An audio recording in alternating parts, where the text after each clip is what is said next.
Welcome to a very special Marvel movie talk. I am joined by the great Gerry Conway, who I have to admit, Gerry, I was floored to see that this year you were named to the Eisner Hall of Fame, something that people like me would have assumed happened sooner, but congratulations all the same. Thank you. And since I want people to know if they're watching this when I post it on Friday, you are doing your last ever public signing at Arsenal Comics in Newbury, which my understanding is that's not too far from Thousand Oaks. So if you're anywhere in It's Southern California, it's worth heading up there on Valentine's Day between 12 to 3. And Gerry, what could be more romantic on Valentine's Day than getting the issue signed where Gwen Stacy, unfortunately, uh, meets her end, which is how you and I connected. I You were doing an event in North Hollywood. I saw your name on there, and I was like, "Oh my gosh, let me run there with this." And this is one of those comics, Amazing Spider-Man 121, that I'd always wanted to own, but I was like, "Wow, I could never afford it." And I'll explain for my audience that it was on a wall at a comic shop here in Burbank, and it said $200. I'm like, "Oh, that's a lot," and I didn't buy it. And I spent the whole next day thinking about $200 for that book. $200 for Amazing Spider-Man 121. That's practically nothing. So I went in the next day and I bought it, and I was it was a thrill to get you to sign it. So that's of course very exciting, and I wanted to talk to you about um, sort of taking over from Stan Lee on Amazing Spider-Man, and I think you're still muted, Gerry. There you go. yeah, Uh, my dog was barking I very loud. I first of all, I appreciate you muting it because there are some people who will just let the dogs bark, and I could tell sort of by the way you were talking. I'm like, you must be talking to a dog. Um, the shocking thing that I found in the notes, Gerry, is that you were 19 when you took over from Stan Lee. It's not like there were some writers in between. Stan steps away. So how does that happen? And I see that you started writing comics at 16, which compared to Jim Shooter made you a bit of a late bloomer. Well, I actually started writing comics at 15. Oh, I okay. turned um, I turned 16 um, when the uh, comic came out. I see. Um, but uh, in all actuality, I was 15.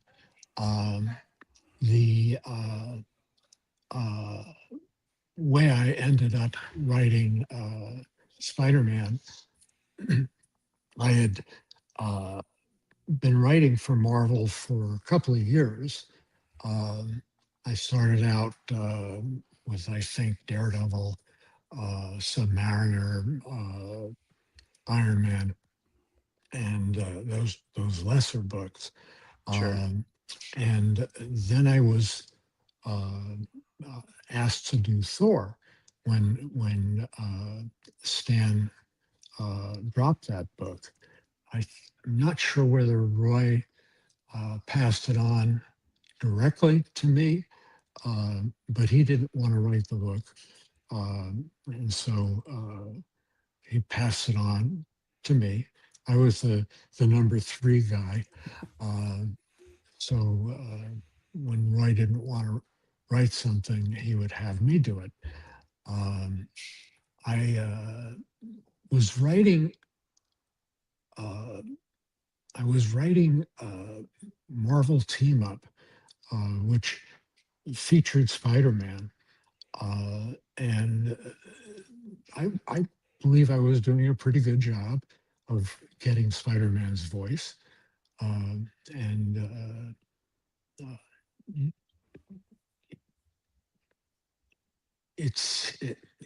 when Roy didn't want to write Spider-Man, he preferred group books. Um, he asked Stan, if I could write it, um, and he showed him, my Marvel team up books, and Stan said, "Sure, okay."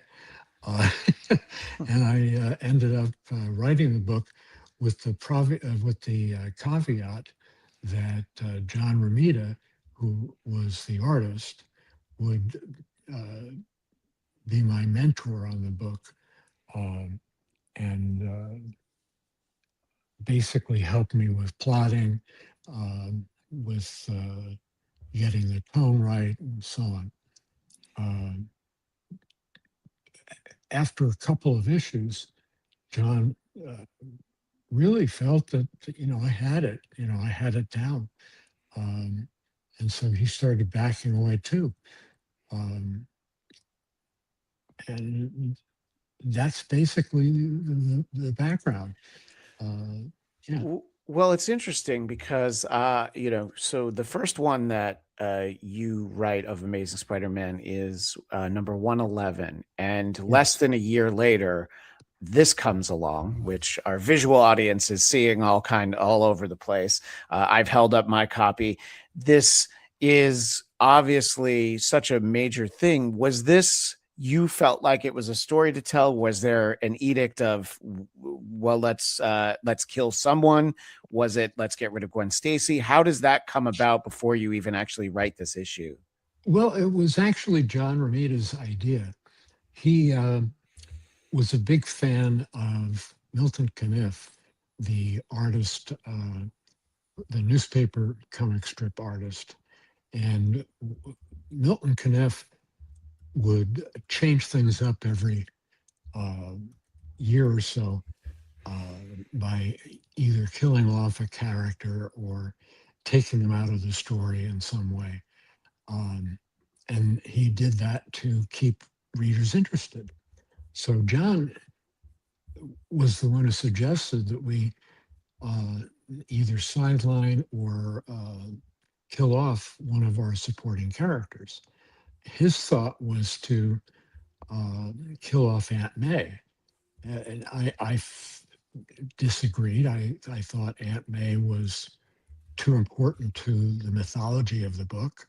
Um, and my suggestion was Gwen Stacy. Um, and we brought the idea to Stan, and he said, sure. He was kind of disengaged at that point. Sure. He was the overseer, and major decisions had to go by him. But he was okay if John was okay.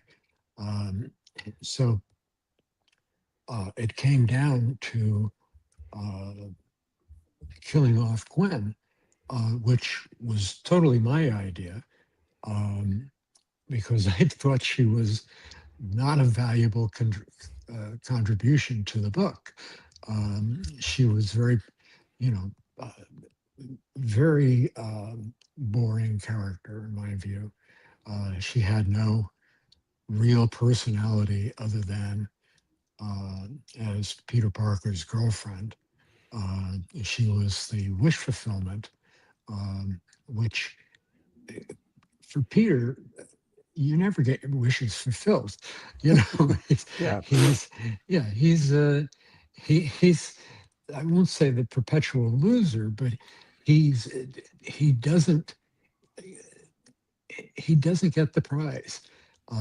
So I had never felt that she was a worthy challenge for Peter.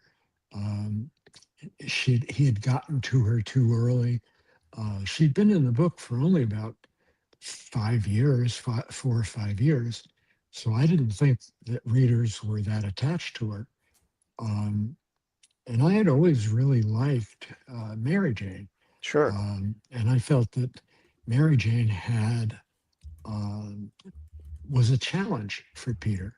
And there would be interesting stories.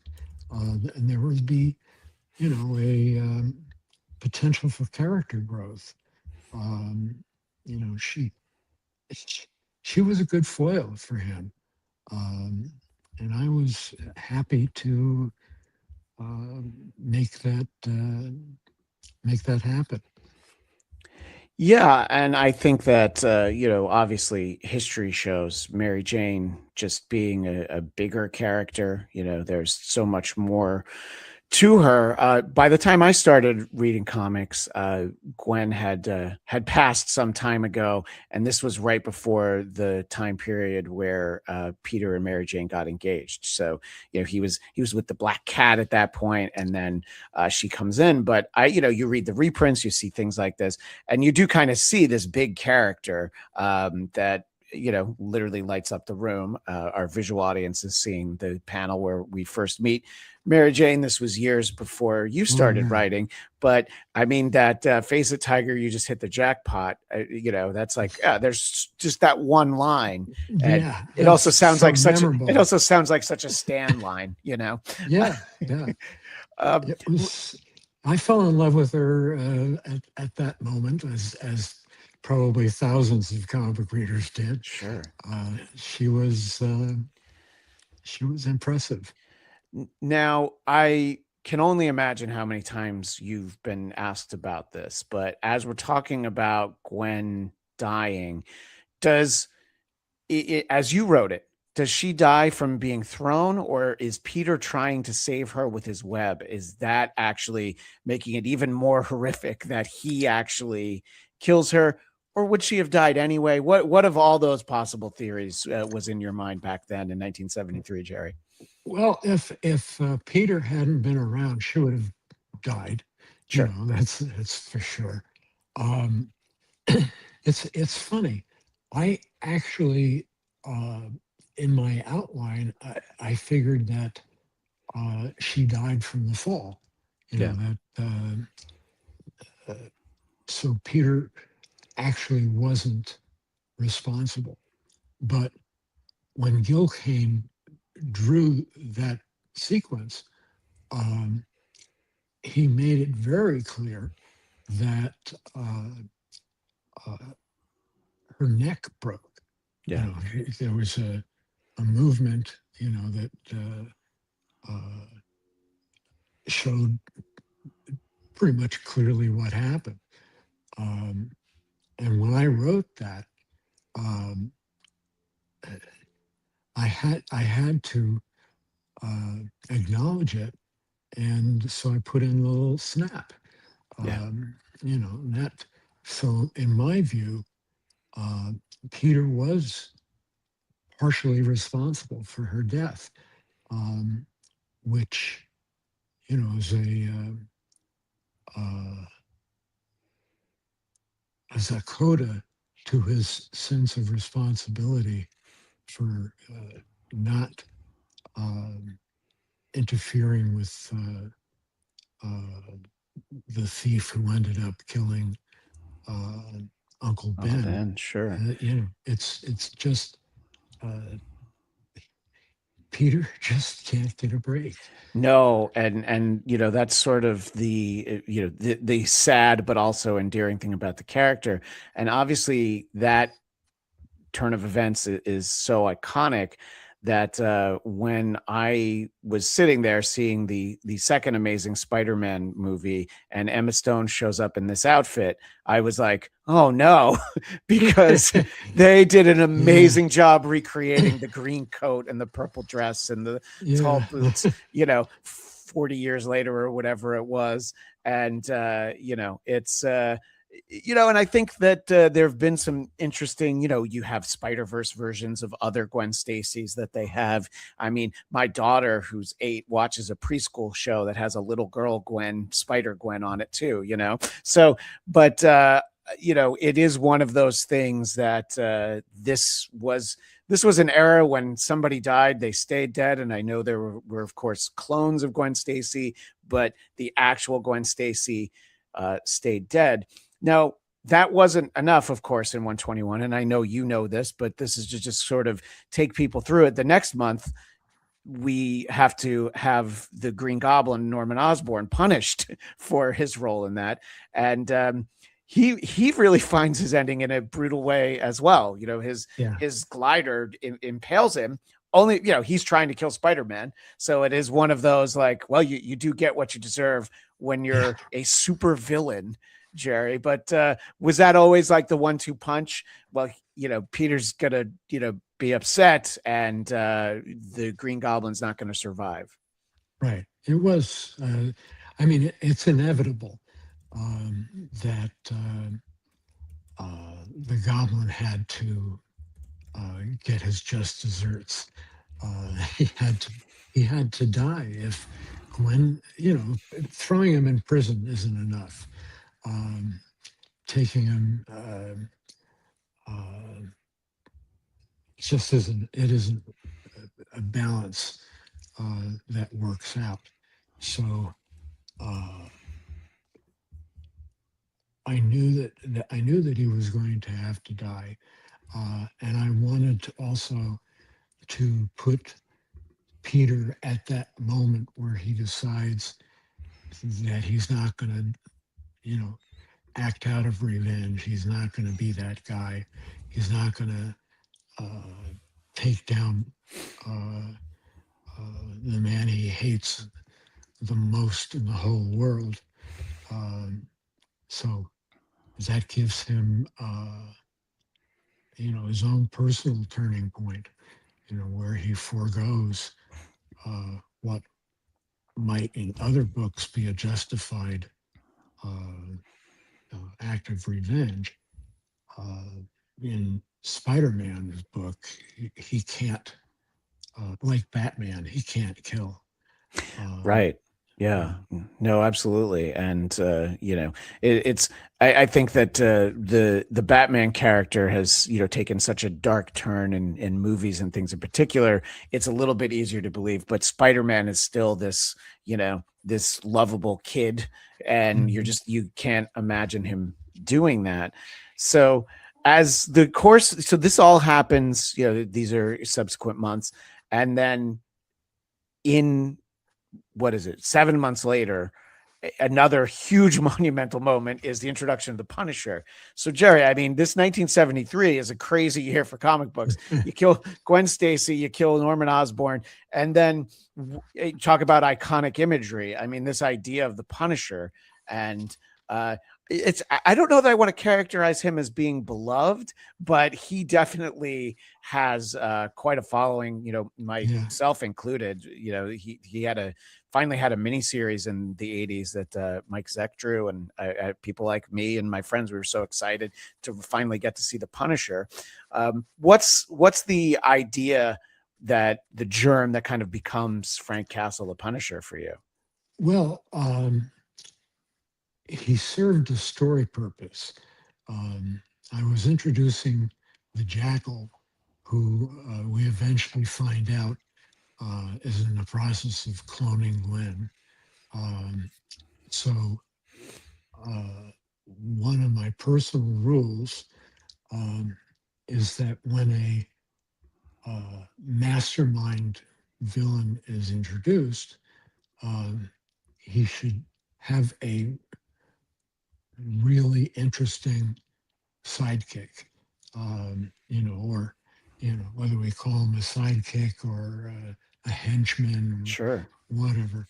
Um, that elevates the villain by showing that other people um, are not subservient, because Frank was definitely not subservient, but that uh, other people, that this Jackal character could manipulate um, other people, which makes him a stronger character than just a guy in a Jackal suit.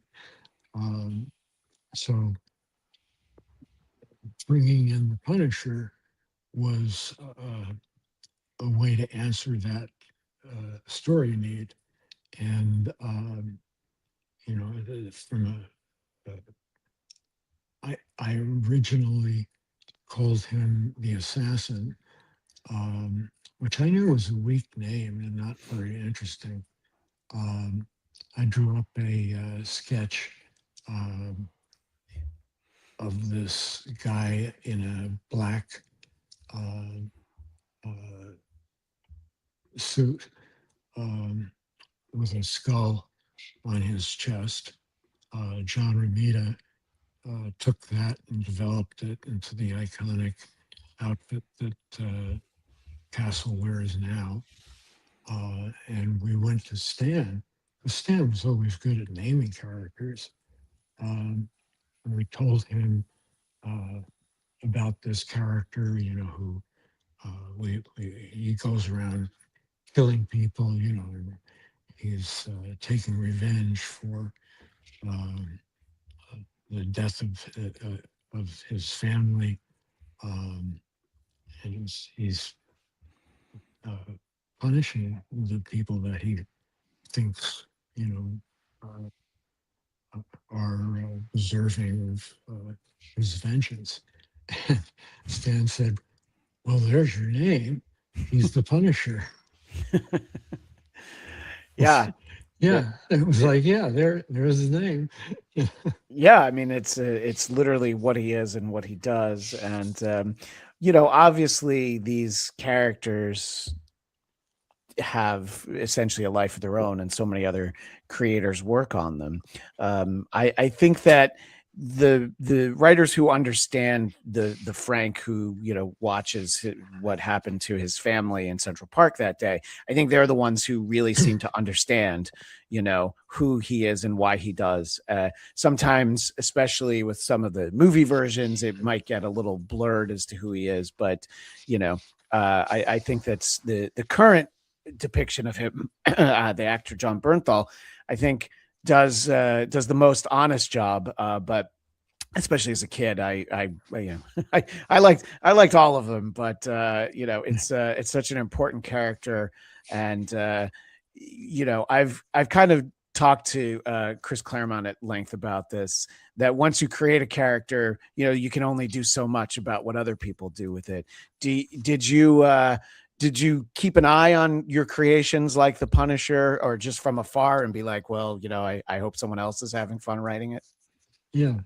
Well, I have a tendency to um, walk away from characters I've written because what's the point? Yeah, It's like other writers bring their own interpretation to the character and the story, and I have no right to um, second guess them. Um, you know, you just have to walk away or sublimate it, yeah, and just say, we're all just um, piggybacking on other writers' stories. I mean, I took over from Stan, and I took it in a direction that uh, was far away from the direction that he was taking. Um, and whether he approved or didn't approve really didn't matter to the stories that I was writing. sure, And in the same way, it doesn't matter whether I approve or disapprove of the various interpretations of the Punisher. Um, I liked, I really approve of John Bernthal's sure. portrayal and the writing of that character in the Born Again series. Um, so that's nice, it's meaningless, that I approve, but No, it's but it has to nice. feel good for you that you see it and you go like, okay, I like this. Whereas if you Yeah, saw it, you don't have any ownership. But if you saw it, and I right. mean, the Dolph Lundgren film from 1987 is its own thing. I think, Yeah, I mean, yeah, so speaking of characters that sort of exist. I mentioned Claremont a moment ago. I knew that he became very attached to Carol Danvers, who existed as a character before she was Ms. Marvel. But this is something that you actually brought her to her own book as this superhero, Ms. Marvel. And I think just her name being Ms. Marvel, and I've read this. It almost feels like an extended Spider-Man story, because as you see on the cover, Mary Jane Peter Jonah, because she worked at the Bugle or the Bugle magazine at that point. Talk a little bit about taking a character who was a side character in Captain Marvel, and then, okay, but what if she also has some cosmic abilities like Marvel does? Right. Well, uh, the edict from Stan was um, to create a female superhero that would headline her own book. Um, and in the process of that, um, I didn't want to create a total new character. Um, so I wanted to do a twist on it and come up with a character that we already knew, um, and you know, pump her up. Um, this the idea of the Ms. Marvel. I don't know whether that was Stan's idea. Um, when you look back at it, it's a bit condescending. The Ms. Sure. Marvel aspect. But that was the 70s. We were doing our best to uh, accommodate the audience, to reach the audience, which was not easy because we were all guys, Sure. and we didn't know how women would talk. We didn't have that insight. Uh, what was the internal uh, lifestyle, life of a female superhero. I had no idea. Um, but we gave it our best shot. Um, mm, Yeah, and the character is up there on the big screen. Obviously, a number of years ago in the books, she took over the role of Captain Marvel, but it's still Carol. And there's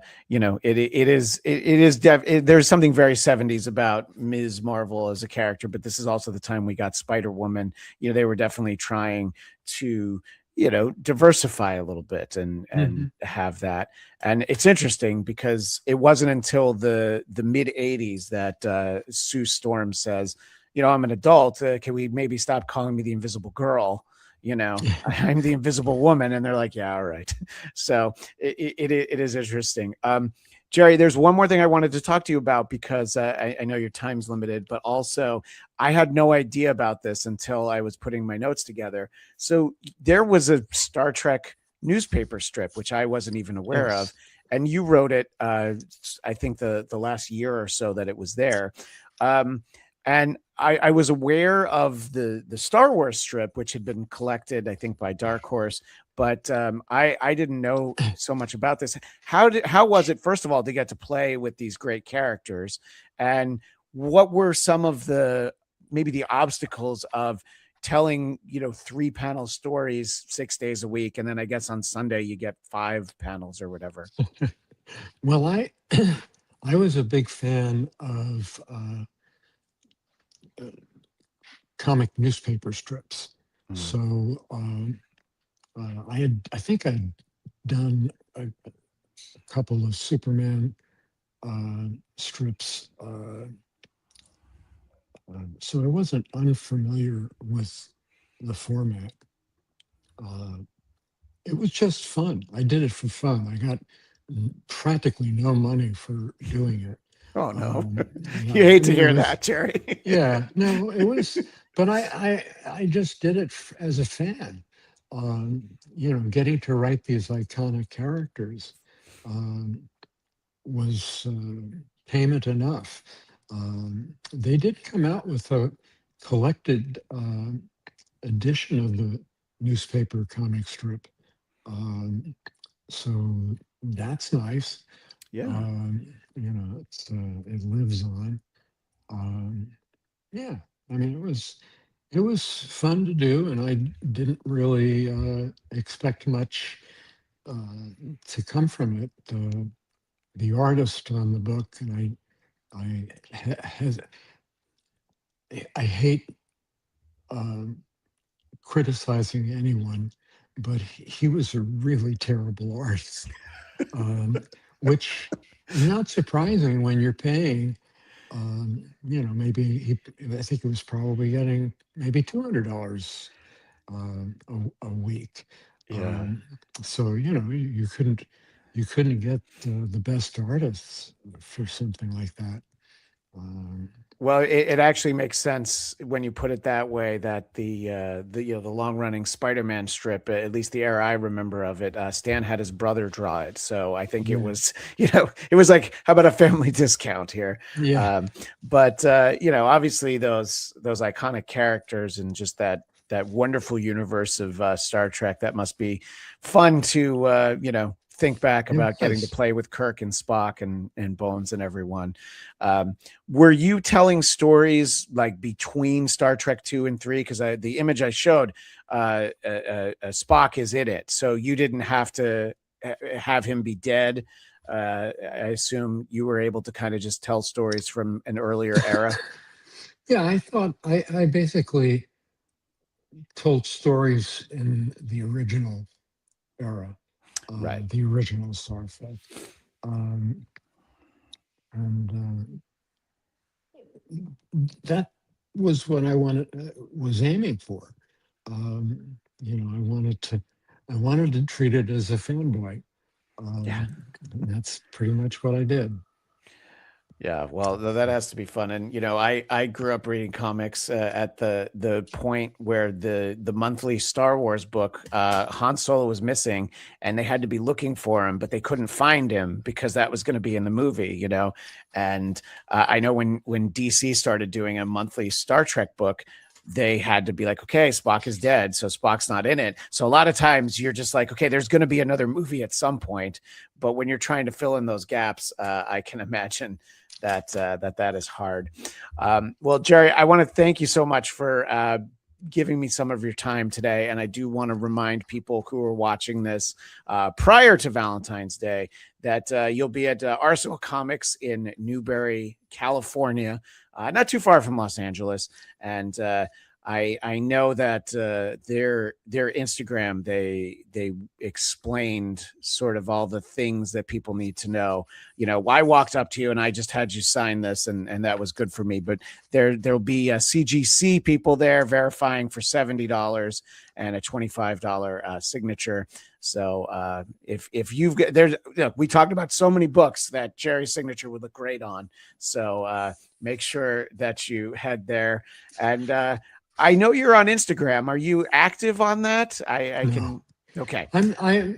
I was more involved with social media about 8 or 9 years ago, but not anymore. Okay. So yeah. Well, if people want to look back to when you were active, it's Gerry Conway 52 on Instagram. Gerry, I can't thank you enough. This is a thrill. Just going down some of the roads, and again, that crazy is how much happened to poor Spider-Man in 1973. He had, yeah, well, he was a unlucky guy. Yeah, he really was. He's really the first superhero that is motivated for trying to pay the rent. And yeah, it's the opposite of your Bruce Waynes and Tony Starks. So, Exactly. well, the great Gerry Conway, thank you so much for your time. I really appreciate it. And, again, check out Gerry's signing at Arsenal Comics in Newberry, California. And we will see everybody next time. As the great Stan Lee would say, Excelsior. Okay.